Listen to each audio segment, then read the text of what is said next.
Hey, Jonathan Hardy here. Thanks for joining me on the blog today. I wanted to tell you about a situation I recently had, and if you've been in ministry for any length of time, I'm sure you've had a very similar situation. It's one of those conversations you have with people that maybe don't go quite the way you envisioned it going. Sometimes hard to hear, but it also allows for a good time of reflection and just kind of processing.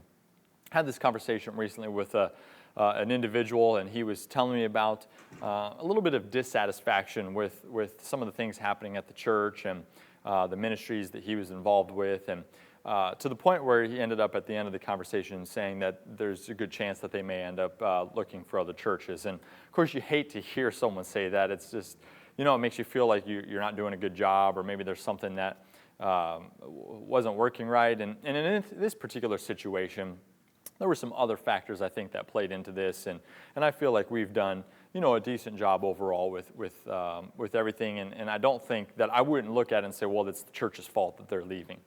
But it has given me time to kind of process and think a little bit, because one of the things that this individual said was that they just felt like the church only called them whenever they wanted them to serve or needed them to help at some event or something like that, and they weren't really feeling connected other than that. And of course, there's part of me that says, well, getting involved is the way to get connected.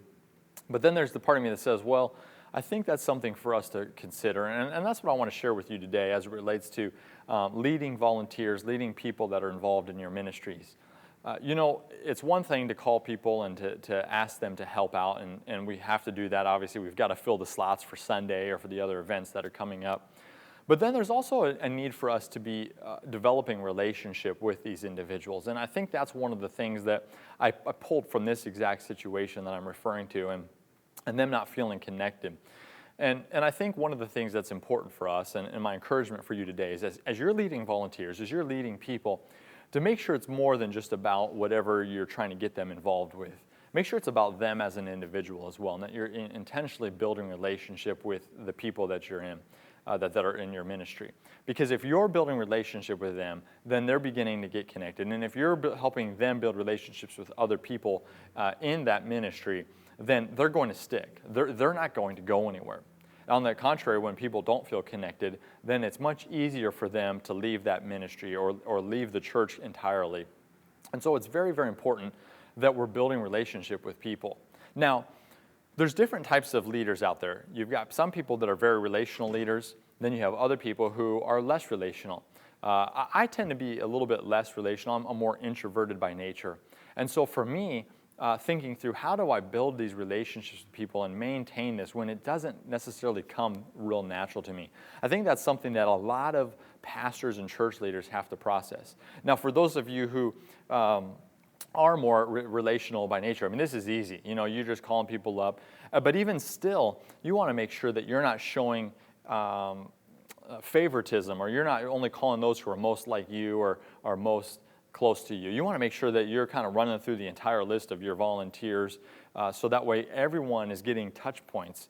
So that way they're all feeling connected and they're all feeling like that you care about them.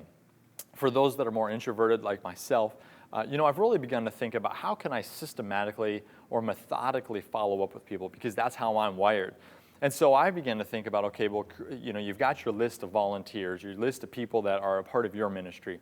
And one of the things that I would encourage you to do is to make a goal of calling a certain number of them each week.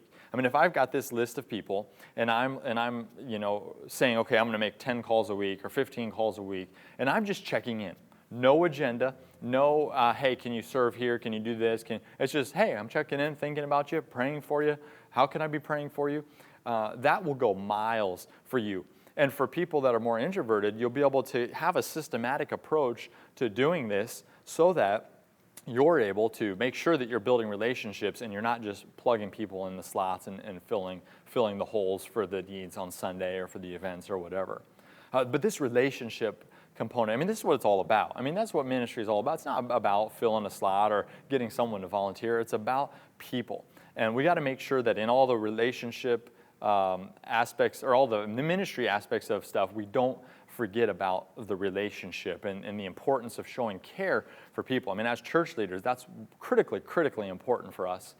So I want to encourage that for you today. Make sure you're making relationship a vital, important of the people that are serving in your area. When you do so, I can tell you they will not go anywhere. I mean, you may have an occasional person who takes a step back from ministry involvement from time to time because of certain aspects of life, but for the most part, they're going to stick. And your retention of them is going to be far greater if you just take that time to make those phone calls, to send those emails, to go out to lunch, whatever you can do with no agenda, but just simply to build relationship.